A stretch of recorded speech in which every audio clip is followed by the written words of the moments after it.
everybody. Just one very brief thing before I dive right in. We have special guests in the back, Mr. and Mrs. Williams.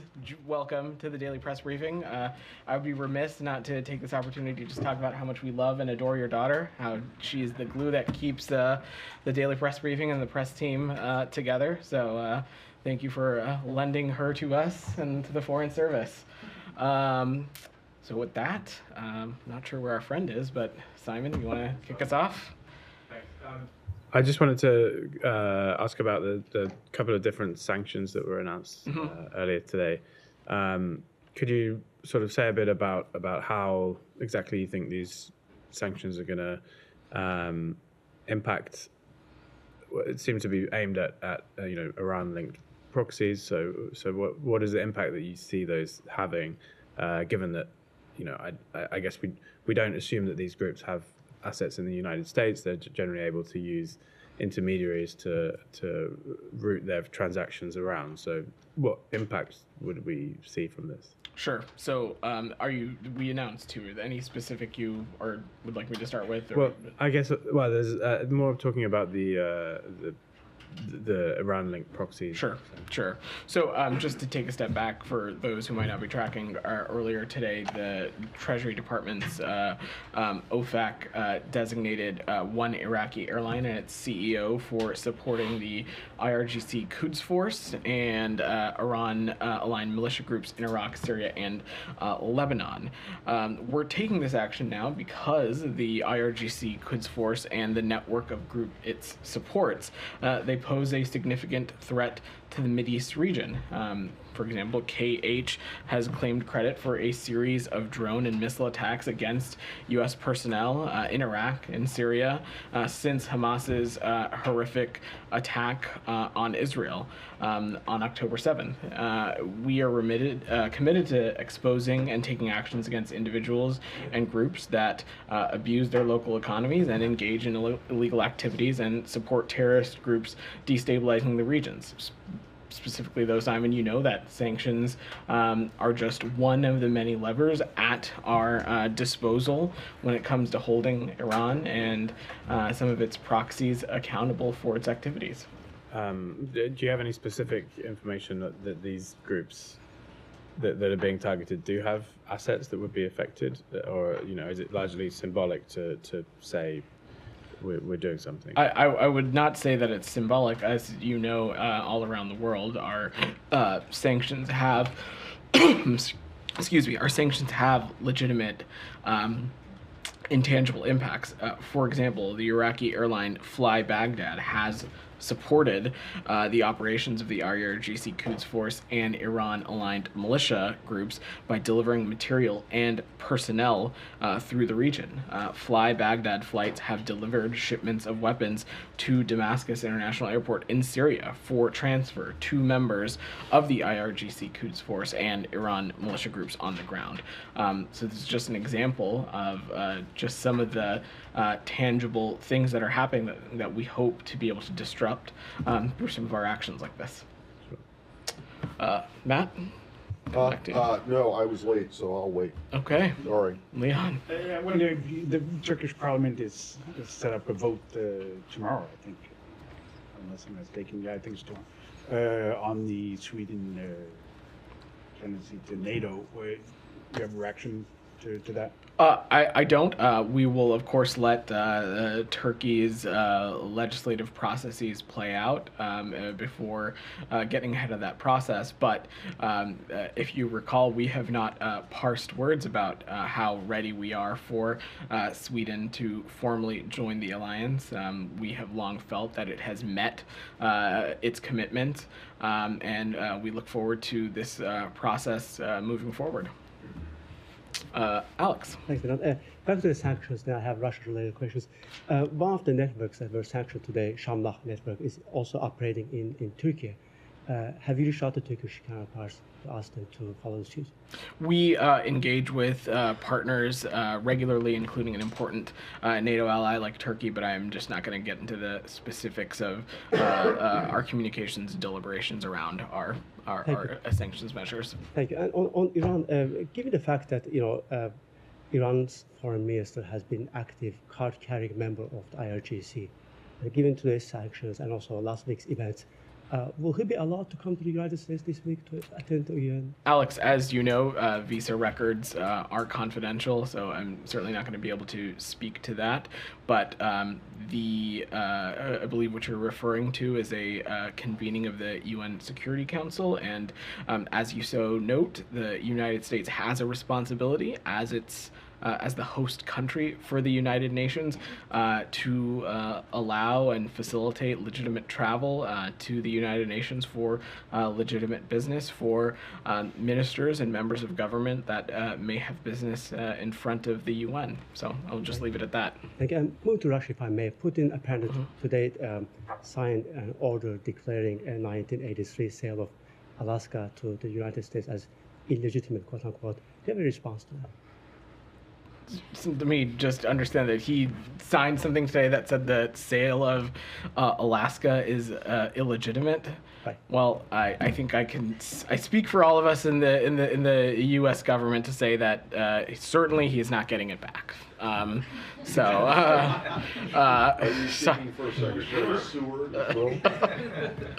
Saeed, I'll come back to you later. Saeed, go ahead. The Palestinian issue. Sure. Are you aware of a Palestinian-American teen that was killed by the Israelis, 17-year-old Tawfiq Abdul-Jabbar?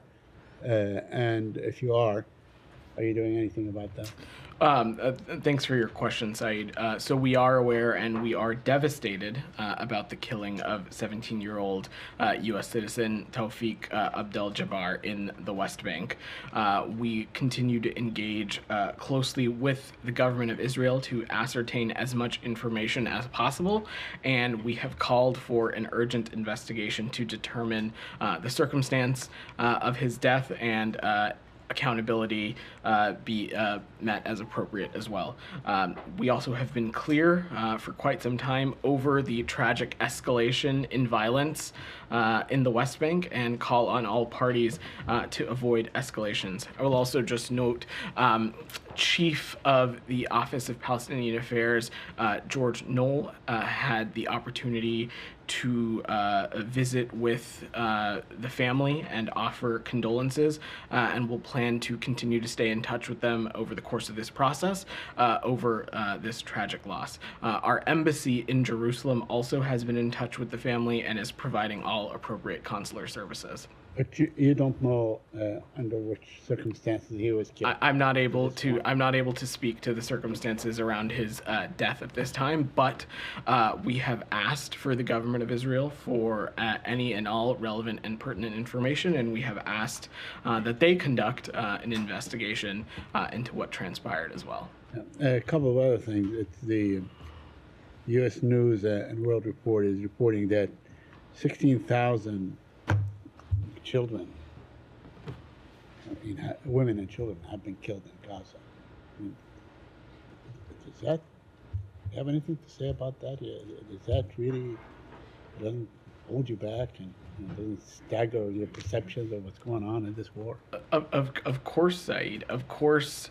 Don't take my word for it. Take the secretary's word for it, who has quite clearly spoken about the sheer impact on Palestinian civilians that this conflict has had, not to mention the impact that it has had on the most vulnerable in those circumstances, including women and children. I will say again that we believe Israel has a moral and strategic imperative to take all possible precautions to avoid civilian harm as it conducts this operation. And I will leave it at that. Well, Israel has been using dumb bombs, 2,000 pounds that were supplied by the United States of America. That is not exactly, being surgical and so on. As long as they use this kind of munitions, civilians will die.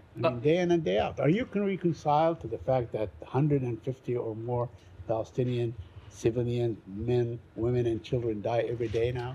On the specifics of the military operations, Zaid, I'm just not going to speak to those as this is not an American operation. But in every engagement that we have had with our Israeli counterparts and in every engagement we will continue to have, we have reiterated the moral and strategic imperative that steps need to be taken, more needs to be done to minimize the impact on civilians. But simultaneously, Saeed, it is also important to remember that while we have this conversation, no one is calling for Hamas to lay down its arms. No one has been condemning Hamas for the irresponsible tactic that no one aside from us has been for the irresponsible tactics that Hamas has been taking to co-locate itself within civilian infrastructure. Right. Its targeting of Israeli civilians on October 7th and beyond. Its continued attacks on Israel's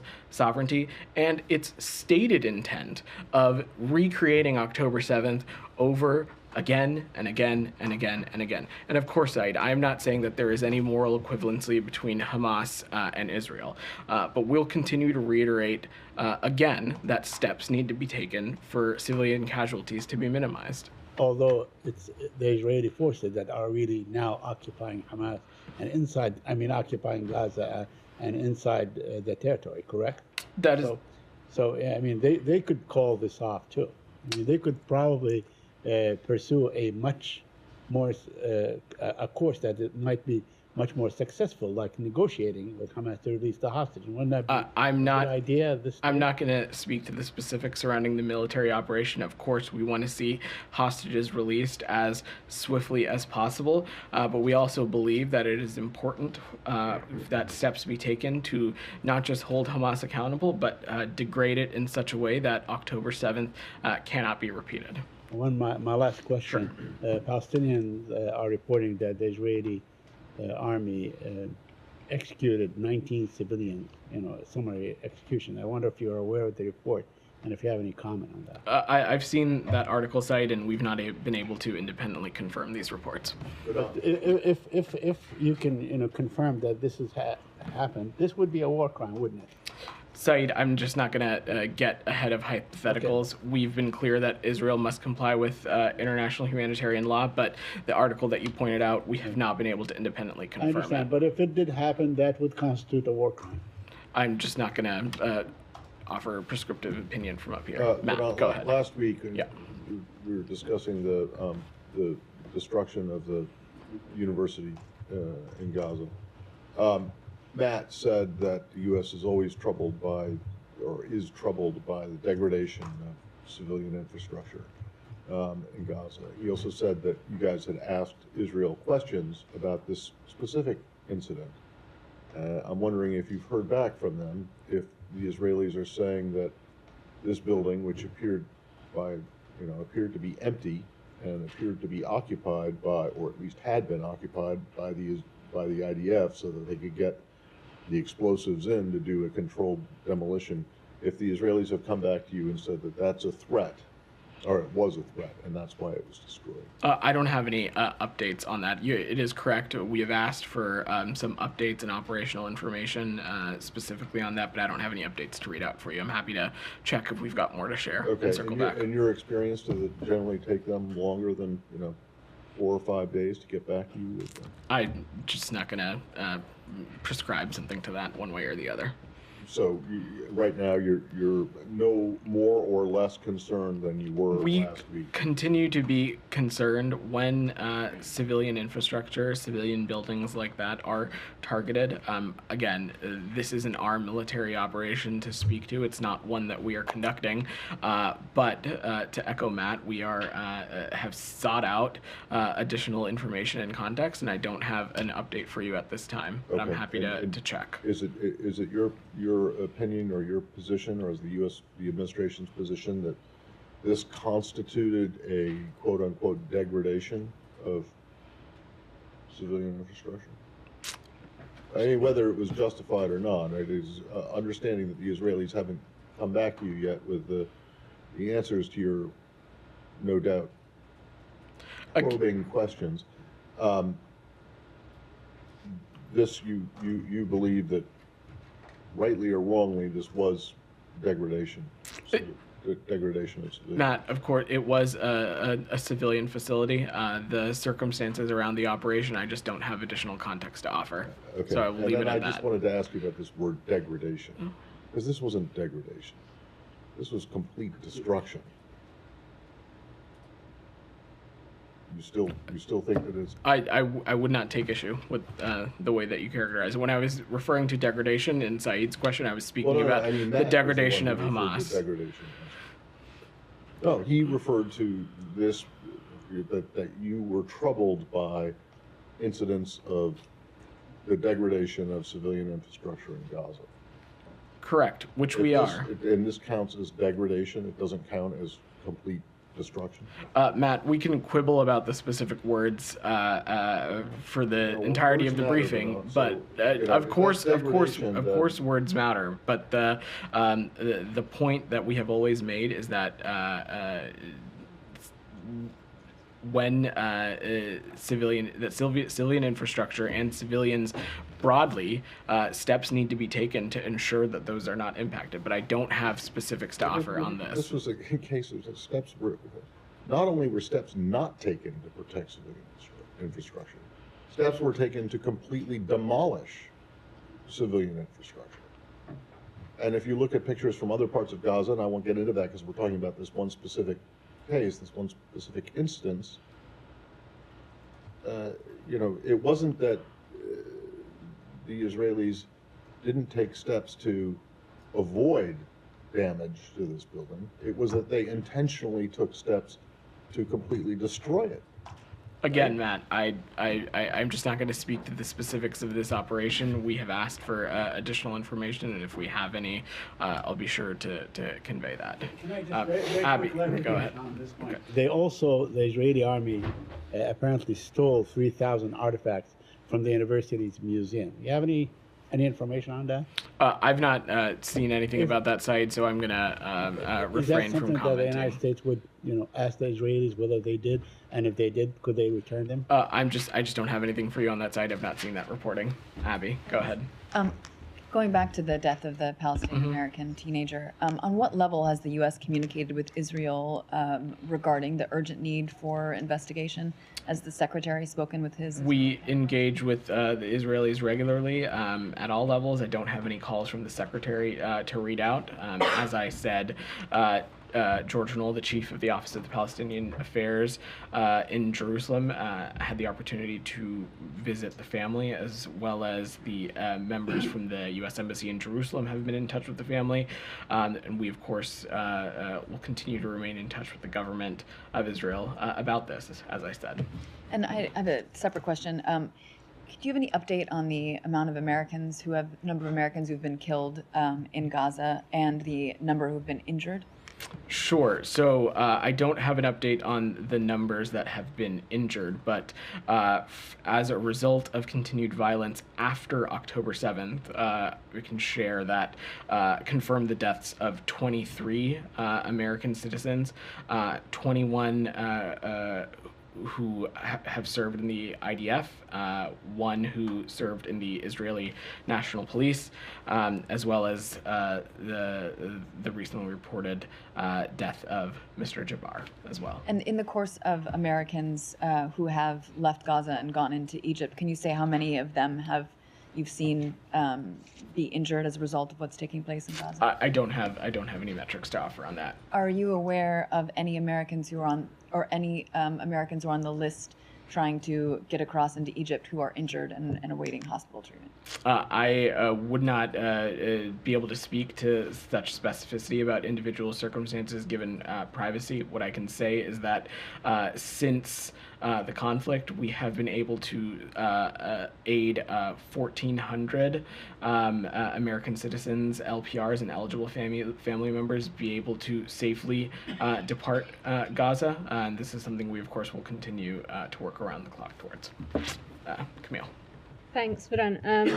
Just going to what President Biden told reporters last week after his conversation with the Israeli Prime Minister, he said that there are a number of types of two-state solutions there's a number of countries that are members of the UN that don't have their own militaries. I'm just seeking clarification on whether this is the US like saying that it is willing to accept a Palestinian state that doesn't have sovereign control over its own military, de facto its own security and its own borders.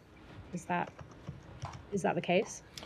So look, Camila, in the conversation around our ongoing work for a two-state solution for the creation of a Palestinian state, the specifics around what that looks like is to be determined by the direct parties involved. It's not for the United States to be prescriptive at this time about what those conditions could look like. The president is absolutely right. There are a number of scenarios that exist out there, but again, right now what we're focused on is ensuring that steps are being taken to get us towards that conversation for when this conflict in Gaza ultimately ends. And regardless, we believe and we know that there is convergence with us and many in the Arab world that a two-state solution, specifically the creation of a Palestinian state,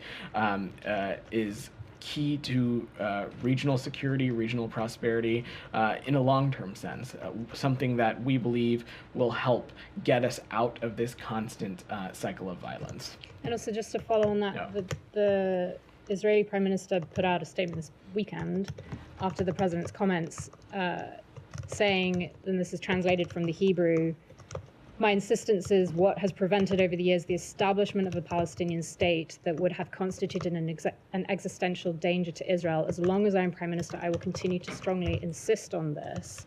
Would you agree that that sounds a lot like an Israeli leader who is not willing to work with anyone on the establishment of a Palestinian state? I'm just not going to characterize the Prime Minister remarks, and we'll use this opportunity to echo what you've heard Matt and the Secretary say as well, which that there exists a historic opportunity for Israel to deal with the challenges it has faced since its founding, and an opportunity to take steps that we believe will ultimately lead to greater peace, greater stability, greater integration in the region, something that we believe can address the needs of the Palestinian people while also addressing the very legitimate security concerns that Israel has grappled with since its founding.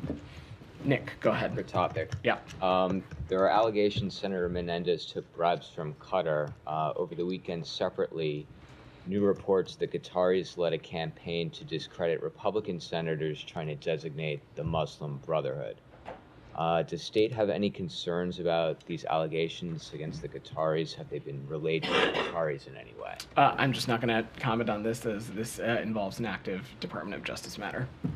Do these allegations in any way cause state to question the reliability of Qatar as an ally, considering they're playing such a key role in the hostage crisis in Israel? I don't have anything to offer on the circumstance surrounding Senator Menendez, but to take a step back, Qatar is an important partner, a key regional partner, one that is playing an immeasurable role in the ongoing work to not just address the ongoing conflict between Israel and Gaza and Hamas, but also the work that's ongoing towards hostage release. And so don't have anything else to offer on that. Go ahead. U.S. government is sending every day $8 million. I'm sorry, you're going to need to speak up. I'm having a hard time U.S. speaking. government is sending every day $8 million to Afghanistan. Meanwhile, based on the recent report by the UN mission in Afghanistan, Taliban have detained women in Afghanistan based on their ethnicity, mostly Hazara and Tajik women. Doesn't this money help to Taliban to imposing harder restriction on the Afghan women? Let me say a couple things. First and foremost, as it relates to Afghanistan and the Taliban, its treatment of women and girls, it's the lack of human rights, basic human rights in everyday society, continues to be something of great concern to us, and something that we have continued to make clear to the Taliban is unacceptable to us as it goes about its own desired journey for legitimacy. Separately, though, there are a number of steps and measures that are in place to ensure that U.S. humanitarian aid does not end up in the hands of the Taliban. We work closely with trusted NGOs and other entities who we've had long-established relationships with, and there are measures and vetting and other processes in place to ensure that the hard-earned money from the American taxpayer does not end up in the hands of the Taliban. Go ahead. Thank right you behind so her. much, Vedant. Yeah. After the last general election in Bangladesh, in the State Department press statement, it is outlined that U.S. is looking ahead to partnering with Bangladesh to advance shared vision, also a free and open Indo-Pacific region. What specific action is the U.S. considering to deepen its partnership with Bangladesh? There are a number of steps that we have and will continue to take when it comes to deepening our partnership with Bangladesh. You've heard me say it here before that last year was the anniversary of our diplomatic relations with Bangladesh, and there continue to be a number of areas, specifically in addressing climate cooperation, security cooperation, where we believe that there is opportunity. Of course, through that, we have the opportunity to also engage with non-government actors as well, which we believe is also key and critical to deepening this relationship also. Thank you. DR, go ahead. Thank you, Ben. I'm Yeah. going back to the new sanctions on flyback. Yeah. In terms of time, when did the Iran use that airline to send weapons, fighters, and... I'm just not going to speak more specifically about some of these efforts from up here, given operations. The U.S. ambassador to Iraq says that the Iran use of the Iraqi airline for weapons, fighters, and the U.S. dollar smuggling. So I'm talking about the U.S. dollars. You know that the dollars in the Iraq is coming from New York, and then the United States puts a lot of sanctions on the Iraqi banks. So how did these Iranians get these dollars from the Iraqi government? What have you discussed with them? So, in terms of the specific ins and outs of the transactions and the financial history, I have no doubt our colleagues at the Treasury Department and OFAC may be able to speak to you a little bit more in detail about the sanctions and background here. One last question.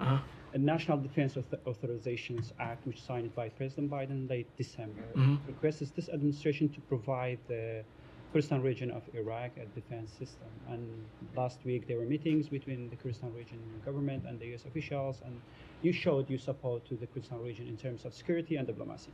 So does that administration provide the anti-missile defense to Iraqi Kurdistan? Are you open to discuss that with your partners in Kurdistan region?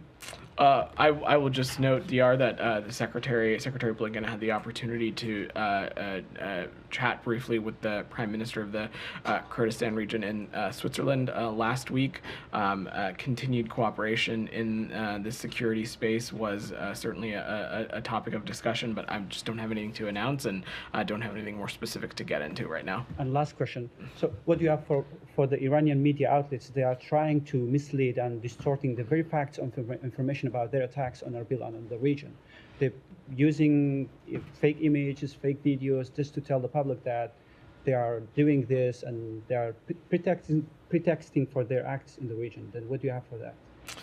We have not parsed our words about some of these kinds of misleading tactics that the Iranian regime and some of its proxies have undertaken. But again, we believe quite strongly that the sovereignty of countries, Iraq in this situation, needs to be respected, and the protection of civilians, the protection of U.S. personnel is tantamount, and we will take appropriate steps to hold these malign actors accountable should we need to. Thanks. Rabia, go ahead. Thank you, Vedant. I'll go back on the two-state solution. The EU's foreign policy chief, Joseph Borrell, today said that Israel's plan to destroy Hamas is not working, and the European Union must pursue efforts to create a two-state solution despite Israeli opposition. And there were also some reports that the EU is seeking to impose consequences on Israel for its opposition to Palestinian statehood. What is your response to that? Do you believe that there should be consequences on Israel's opposition to a state solution? So as it relates to the meetings and talks on this that are ongoing in the European Union, I would refer you to member states and staff from those member states to speak at greater specificity about this. We're obviously have not been party to those conversations. But to take a step back, we believe that it is in the best interest, not only for the Israeli people, but also the Palestinian people, as well as for the region. We think that a two-state solution, a creation of a Palestinian state, is the only path that gets us out of this endless cycle of violence and onto a path that provides peace and security for all. We will continue to work towards that goal, of course, in close coordination with our EU partners and other partners in the region. Do you have anything to share on your, engagements with Israelis in this regard, on the two-state solution? We have been urging the creation of a Palestinian state and a two-state solution at every engagement that we've had with Israeli officials, as well as Palestinian officials, even prior to October 7th, and this is something that we'll continue to do, because we truly believe it is something that can offer long-standing, enduring peace and stability for the region, and something that, again, will get us out of this endless cycle for violence. Go ahead. Thank you. The Russian embassy said that it sent a note to the State Department with a request to strengthen security measures around its diplomatic missions and consulates amid a surge of provocative actions. Did you receive it? Did you respond to it? I wouldn't speak to internal diplomatic deliberations publicly, but I will just say that we take our responsibilities of foreign missions that we host in our country quite seriously, including the safety and security of relevant diplomats from foreign nations who may work and operate outside of the United States. One more. As you probably know, Gonzalo Lira died in a Ukrainian prison. Do you intend to investigate this case? And on a side note, Putin didn't cite any orders claiming that the sale of Alaska was illegitimate. Just to clarify. Maybe you and Alex can talk about it after class. Hash this out. I'm not aware of that case. I really would refer to Ukrainian authorities to speak to that. Ksenia, go ahead. Thank you. President of Serbia, Alexander Vučić, said today that he spoke to Assistant Secretary of State James O'Brien concerning Kosovo Central Bank decision to eliminate the Serbian dinar in Kosovo. What steps, if any, is the United States going to take to prevent the Kosovo Central Bank from suspending the Serbian dinar on February 1st? Ksenia, I'm going to have to check back on that. Let me check with the team and I'll get back to you. All right, go ahead in the back. Yeah, you. Hello. The first question regarding to the Qatar, we have been reading and listening comments from Israeli leaders that Qatars are involved with Qatar's leaders, and Qatar as a state is involved with Hamas, allies with Hamas, and they must be punished. How much U.S. agree or disagree that is Qatar involved with Hamas, not just in October 7th, but in the all the process of Hamas operations? This is the first question. Second question, why the USA disagree with this international court trail? If you are assured that Israelis are very innocent, they are very moral, they don't do something wrong over 100 days, they are amazing, they don't do anything wrong. So why you are afraid that you go to this trail if you are assured that they are innocent? Can you justify or explain why you are worried or afraid that Israel subject to the trail? The last question is related to the Houthi. do we expect that USA could escalate like their operation against the Houthi until like invading Yemen, or like do like an escalation in terms of bombing Yemen, or like they are just going to do some small operation, even the Houthi like doesn't care about what are you doing? Let me work backwards. Thank you. I heard you. Let me work backwards. First, as it relates to the Houthis, the United States is not interested in any escalation, but it is never acceptable for malign actors to target international vessels, to target legitimate commerce that is flowing through the Red Sea. We're talking about international waters that allow 30% of global container shipping to flow through those waters, 15% of seaborne trade. This is a waterway that is vital, and we will always take appropriate steps to hold those accountable that put things like legitimate commerce, civilians, U.S. personnel in harm's way. But no invasion. No. Number two, let's to your question on the ICJ.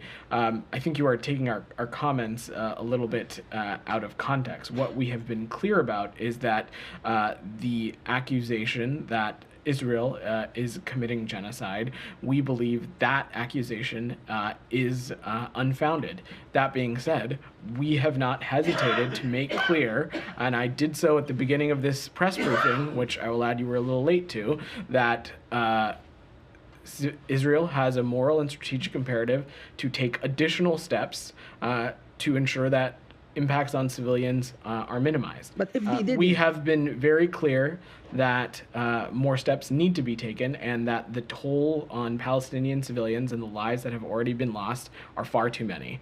And then what was your first question? First question related to the Qatar, like I wish yes, you can yes. make So it clear, on like because Ben Gvir and he's I will just say that as it relates to Qatar, they are a key regional partner and an important relationship that the United States has in the region, and they have been an important conduit to a lot of the work that we are doing as it relates to the conflict in Gaza, as well as other regional priorities as well. Go ahead. So, new Polish Prime Minister Tusk is in Kiev today, and he pledged further assistance in the form of financing to purchase weapons, and announced a reset of relations. Do you have a reaction to that, given the halt of U.S. assistance and the European sides? At least there's no sign of stopping that. And also, while in Kiev, Tusk also suggested that Hungary's prime minister is quietly supporting Russia, and said that he's betraying the West. I wonder if you agree with that statement. On the second one, I don't have anything to offer on that. Hungary is a important NATO ally. As it relates to the first part of your question, we of course welcome our Polish allies taking steps, and really any country taking whatever steps that is feasible within their systems to continue to support our Ukrainian partners. As it relates to the United States, you heard the Secretary talk about this last week. It is so imperative that Congress act as swiftly as possible so that we can continue to advance our own national security interests by supporting our Ukrainian partners. And to echo Secretary Blinken, there is no secret pot of money here. We need to work with Congress to get this done. But the point that you raised about Poland is an important one, because not only, of course, has the United States taken intense steps over the past 2 years to support our Ukrainian partners, but other countries, a part of the alliance, even outside of the alliance, have taken appropriate steps to do so as well, and we welcome any country that's able to do it. Alex, go ahead. Two separate topics. Can you please fill us in on the administration's current policy on confiscation of Russian state assets? Any progress on that front? This is something that we are just continuing to work towards with our G7 and other like-minded partners. There's, of course, Alex, a lot of complexity when you look at through the varying different government systems and international laws that exist, and so we're continuing to have those conversations. We have no doubt, though, that this could be an important conduit to continue to hold the Russian Federation accountable, but I don't have anything to announce for you today. Thank you. A second topic on the South Caucasus. Yeah. The Secretary in December invited Azeri-Armenian foreign ministers to Washington to discuss Karabakh conflict. Is the invitation still pending? Was it rejected? I don't have any scheduling updates to offer, Alex, but we look forward to talking more about this soon. Russian Lavrov said that President Aliyev is willing to go to Moscow to discuss Karabakh conflict. Do you feel the same appetite to Washington? You know that we have the same appetite, Alex. As someone who has covered this and worked and asked questions about this for at least as long as I've been here, you know firsthand that this is something that the United States and that the Secretary is interested in, and that this is something that we're going to work very hard to get across the finish line in close coordination with Armenia and Azerbaijan and the others who are working on this issue, including Coordinator Bono in the back. Thank you. United States daily expresses its regret for the killing of the civilian in Gaza, and they still killed now more than 24 and killed civilians, and there's under the rubber. At the same time, United States refused the ceasefire in Gaza. And also the only state who used last time vetoes to ceasefire. You don't think this is a conflict of the position? It's not, because a ceasefire is not a policy that we're pursuing, because we believe that important steps need to be taken to degrade Hamas so that it cannot carry out the October 7th attacks over and over and over again. That's not hyperbole. That's not me up here exaggerating. That's the stated intent of Hamas. They want to conduct October 7th every day if they had the opportunity to. And so currently Israel is conducting an operation to take steps to degrade Hamas so that it cannot do that. And we believe that that is something that they must and should do. Simultaneously, we believe that there is a moral and strategic imperative to to take steps so that civilians are not impacted at the rate that they have been. But while we have this conversation, let's not forget that over the course of this, it is Hamas that has been co-locating itself with civilian infrastructure. It is Hamas that has been using facilities like schools and hospitals and apartment buildings as headquarters, co-locating itself within civilians. So we shouldn't lose sight of that also. One other, go ahead. No, behind you. Go ahead. Thank you. Yeah. Let me go back to the Treasury sanctions on Iranian-backed militias. How much do you believe the sanctions on Iranian-backed figures and militia groups are impacting their abilities?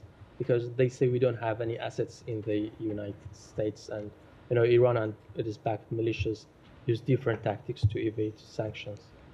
Well, the important thing to remember here also is that sanctions are not the only steps that we have at our disposal, but we also believe that our sanctions are a vital tool against those who try to misuse not only their own economic systems, but also try to subvert the U.S. Financial systems as well. I already offered an example of how Fly Baghdad had been working closely with the IRGC already. Okay, all right, thanks everybody. I just want to last and possibly least, I noticed that it is now past halftime at the football match in Ivory Coast that the Secretary is going to, and Equatorial Guinea is beating the hosts 1-0. Who is the Secretary rooting for in this? The Secretary is looking forward to just catching a great game and seeing the sport of soccer or football played. Either rooting or wagering. He is very glad to be hosted, to be catching this match. As you know, Matt, he's a big soccer fan, and I know he is enjoying what seems to be turning out to be a great game. And while I have the floor, my condolences on on the bills Yeah, yesterday. I'm still recovering. So you and Undersecretary Allen can commiserate together. All right, thanks everyone.